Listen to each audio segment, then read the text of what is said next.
ছেলেকে হারানো এটা শুধু একটা মাই জানে। বাচ্চার কারণে বাস্তব হচ্ছে, আমরা অর্ধেক মরে গেছি। একসময় যে ঘরে ছিল হাসি, স্বপ্ন আর ভবিষ্যতের পরিকল্পনা, সেখানে এখন শুধু চিকিৎসার কাগজ, ওষুধের তালিকা আর বেঁচে থাকার লড়াই। রাজধানীর উত্তরখানের মাস্টারপাড়া এলাকার লিজা ভিলার ছোট্ট বাসাটিতে এখন শুধু কান্না আর অনিশ্চয়তা। জুলাই অভ্যুত্থানের বিজয়ের দিনে গুলিবিদ্ধ হয়ে শহীদ হন লাভলির বড় ছেলে আবদুল্লাহ। সেই শোক কাটিয়ে ওঠার আগেই ভেঙে পড়ে পরিবারের শেষ আশ্রয়টুকু। বড় ছেলের মৃত্যুর মাত্র 7 মাসের মাথায় হঠাৎ স্ট্রোকে মারা যান স্বামী। সুস্থ ছেলেকে হারানো এটা শুধু একটা মাই জানে। আমার দুনিয়াতে যদি হাসির কারণ থাকে, আমার আব্দুল্লাহ ছিল সেটা।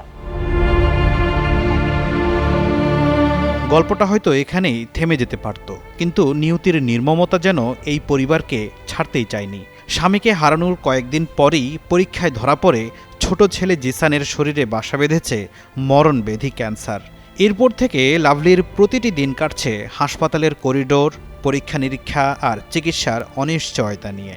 একবার ঠান্ডা মাথায় যদি কেউ চিন্তা করে যে আমরা এই 2.5 বছরে কি না দেখছি। আমার এই ছেলেটার অসুস্থ হইলো, নর্মাল কোনো অসুখ না, ওর ভাই হারাইলো, ওর বাবা হারাইলো, ইভেন এখন পর্যন্ত সেই অসুস্থতা নিয়ে যুদ্ধ করে।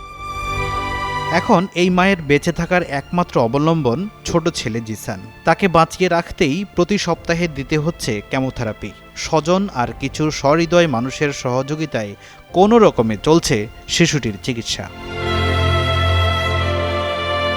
চিকিৎসকরা বলছেন জিসানের দ্রুত ও দীর্ঘমেয়াদী চিকিৎসা প্রয়োজন, কিন্তু একের পর এক শোক আর সংকটে ভেঙে পড়া এই মায়ের পক্ষে সেই ব্যয় বহন করা প্রায় অসম্ভব হয়ে উঠেছে।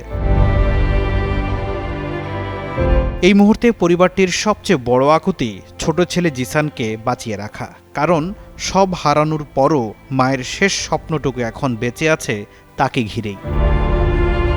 ফখরুল ইসলাম, যুগান্তর নিউজ, ঢাকা।